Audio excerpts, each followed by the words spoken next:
سوال ہے اور الیکشن ہونے کے بعد ظاہر ہے سیاسی جوڑ توڑ کے بعد معاملات تو طے ہوں گے، لیکن کاروباری ہفتے کا جو پہلا دن کل بھی گزرا اور آج کی بھی ہم بات کریں تو مندی دیکھی جا رہی ہے۔ ایبسلیوٹلی پاکستان سٹاک مارکیٹ میں اب مندی نہیں، شدید مندی دیکھی جا رہی ہے، اور 100 انڈیکس جو ہے وہ 60,000 کی نفسیاتی حد تھی، اس سے بھی وہ نیچے آ گیا ہے۔ الیکشنز کے بعد سے اب تک 100 انڈیکس 4,500 پوائنٹ سے بھی نیچے گر گیا ہے۔ آج 1432 پوائنٹس کی کمی کے بعد انڈیکس 59,633 پوائنٹس پر ٹریڈ کر رہا ہے، اور ایسے میں ماہرین جو ہے وہ یہ کہتے ہیں کہ عام انتخابات میں جو رزلٹ ہے غیر متوقع، اس سے انویسٹرز کا اعتماد جو ہے وہ کم ہوا ہے۔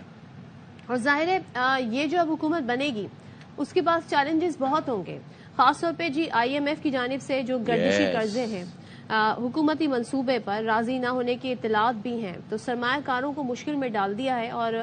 وہ بڑی تیل اور گیس کمپنی کے حصے فروخت کر رہے ہیں۔ سو یہ بھی صورتحال ہے۔ اب پھر ظاہر ہے آنے والی حکومت نے بھی ایک نیا معاہدہ بھی کرنا ہوگا IMF سے، تو یہ ایک کچھ ایسے چیلنجز ہیں جس کے لیے ایک ایسی حکومت کا آنا یا ایک ایسی معاشی ٹیم کا آنا ضروری ہے جس پہ تمام جماعتوں کا اس لحاظ سے کنسنسس ہو جو حکومت بنائے، کیونکہ بلاول بھٹو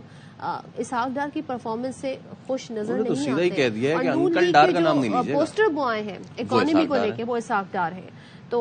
یہ ایک ایسا مرحلہ ہے جس کو طے ہونا ہے۔ تو آئی ہوپ کہ جو یہ گفتگو ہو رہی ہے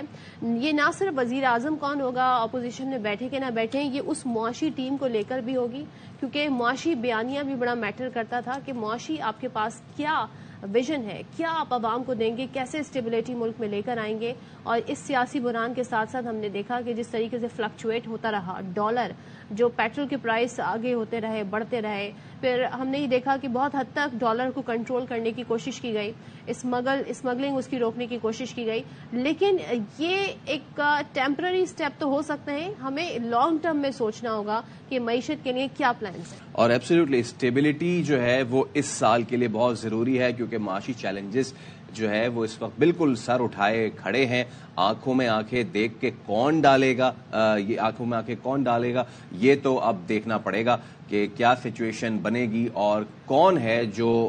معیشت جو ہے اس کو ٹھیک کر پائے گا۔